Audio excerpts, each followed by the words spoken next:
Hey guys, thanks for clicking on the video. It really means a lot. Before we continue, did you guys know only 0.1% of people that watch my videos are actually subscribed? So if you like the video, consider subscribing. It's free. Enjoy the video.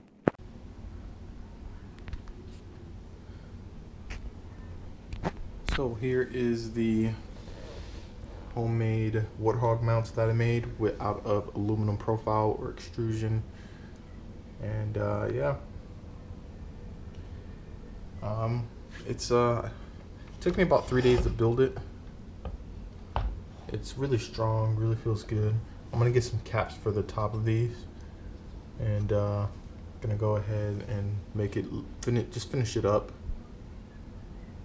But yeah, I'm gonna put some pictures on the screen so you guys can see how they're made and how they're formed and everything, so you guys can get a good idea of where exactly what exactly they look like. But this is it. Yeah, thank you guys for watching, and yeah, I'll see you in the next one.